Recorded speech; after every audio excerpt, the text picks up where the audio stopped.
What is Naofumi doing? Yo, get out of here, bro. I love how we abandoned Spear Hero, only for us... No way. Get out of here. The fact that they not only found a way to nerf Naofumi this week, but they apparently just made Raftalia queen as they out-speared Spear Hero. Yeah, this episode definitely did the unthinkable. But like, when you really think about it, out of all the characters, right? To have me come out of an episode saying, if you put the Spear Hero and this apparently mentor master together, Spear Hero would look like the adult in the room. I never thought I'd ever say that Spear Hero would look like the adult between two characters.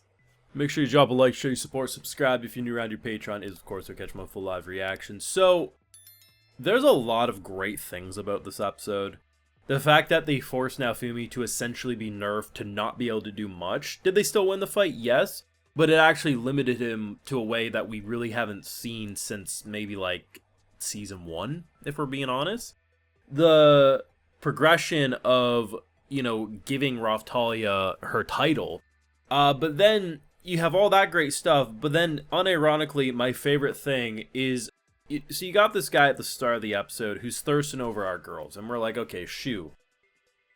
In the previous episode, Buddy says he's going to go find his master. It did not cross my mind that that's who his master was. If anything, I thought maybe he was on Epstein's list or something. Like, I was like, that's the vibe I'm getting. And all throughout watching this, I'm thinking to myself, could you imagine if this dude and Spear Hero went on a buddy cop adventure together? The amount of restraining orders from little girl schools would be next level, but I kind of want to see just what they would do, because we've already, like, now Naofumi doesn't really know where Spear Hero is. He's just like, he's kind of happy that he's not around, but it's really funny because Spear Hero is like unironically useful right now, because he's like clearing out threats before they become threats for Naofumi to deal with. So like, we've honestly made him into a very useful tool. Maybe we can do the same for this guy, but could you just imagine Spear Hero and him working together? I'm telling you, there's not enough restraining orders in the world to navigate that bullshit.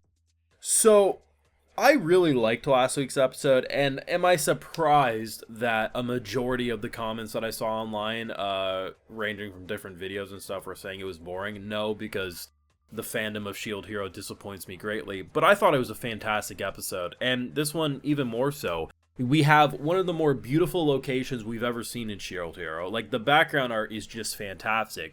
And you have a very interesting political system at play where, you know, there's a child about to get killed by a turtle. I know some people had some PTSD to season 2. It's okay, you'll live. And then Galleon ends up bulleting through it, murders the thing. Everyone's like, aren't you scared of the Emperor? And they're like ready to hang us until it realizes it's monster on monster and we have the Water Dragon's blessing. The fact that the Emperor at play right now, you can't fish, so I guess there's probably like a no hurting animals, monsters at all. So they fish for seaweed. And off the top of my head, I don't know the calorie intake for seaweed, but I know damn well you are not meeting your caloric needs eating just seaweed. And when you're taxed to death, you don't have the money to buy fruits and veggies and other things that aren't illegal. The Emperor is a bitch. So we are like, hey, true Emperor right here. Raftalia gonna smack her dick on the table and show who's real daddy. And honestly, I was here for it. And then, honestly, the fight that they did, the first couple of minutes of the fight, you're thinking, oh, you know, it's gonna be one of these. It's gonna be a lot of static shots. It is what it is, but maybe it'll just be a quick blink and you miss it. No, they quickly turn it into a really well-produced episode. There's definitely stuff you can nitpick and say are under-animated, but once the lightning cage goes overhead, it was a beautifully produced fight. And honestly, while I do firmly believe if you would have rolled that guy on his back and rubbed his tummy, he probably would have fell asleep and we would have had to fight him. That's the vibe he gave me. I will admit, the fighting style he had was really cool. It's brutal because it's almost like a vampire. You're like sucking and sharing the life force of all these people, but most importantly, you're taking the Emperor's blessing all onto yourself to create a super soldier. At one point, he's like Hulk smashing. It's wild. It's just pure fun. And this is what I've been saying since I've been talking about this new season. It feels like it took the ideas of season 2 and 3 and a lot of the great things about season 1, and this season just struck a balance. You know, The political side of season 2 was really well done. People can bitch and moan about production all they want, but what they did politically and where they wanted to take the narrative in season 2 was really good. And I felt like season 3, was the payoff of a lot of setup. And with season 4, it just feels like watching Naofumi where he is. He's rushing. He's getting from point A to point B to point C, going down the alphabet. He is a man on the mission knowing that they can't mess up. There's a lot of shit at play. You got waves, you got water dragons, there's so many different things. And most importantly, if the heroes don't work together successfully, they all gonna get killed and new heroes will be summoned because, you mess around, you'll find out. I'm sure there's gonna be some source haters who will say, oh yeah, they actually are rushing. The light novel, this was longer, blah, blah, blah.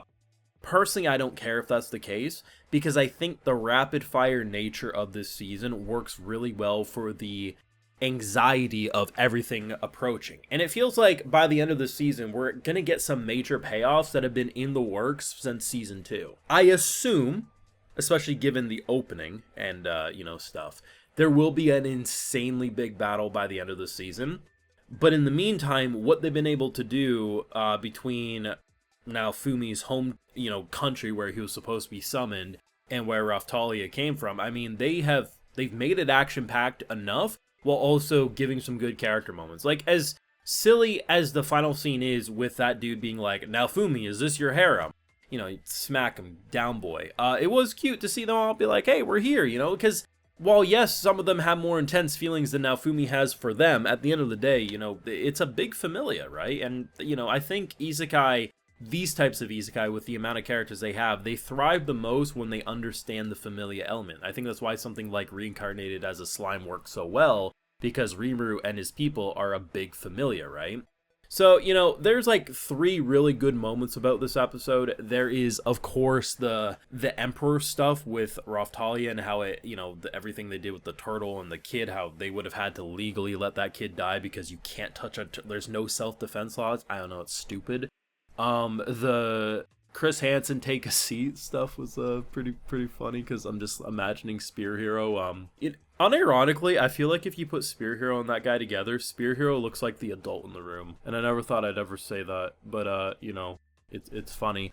But it's just good. Like, the action was solid, the production was, especially the background art, really good. The worst part of the production was the initial fight shots where it was just static shots, but they looked good, but yeah, there's no animation, and thankfully when the lightning cage thing came in. But now Fumi being nerfed and not being, like, I guess on one hand it would have been really cool to see him nerfed longer, but I guess given the shortness of the fight you couldn't really do it. But it was really nice for a moment to see him just be like, oh shit, like, that's the only thing. I just wish we could have seen him be struggling a bit more. But the concept of what they did was still really cool with what they showed. Let me know what you thought down below. I thought this was an absolutely stellar episode, but of course, the internet loves to tell me it's mid. Your thoughts? Leave a like if you enjoyed, subscribe if you're new around here. Patreon is, of course, you catch my full live reactions and other exclusives like how I give video shoutouts to my patrons. So today we got GBTC, Alexan Free, Shadow Gaming 396, Keith 32, Krizzle Wiper, Nuga End 123, Connor Reeves, Sakurai Sun, and we also have Jord. So I appreciate the support, everyone. Please take care. Y'all have a good one.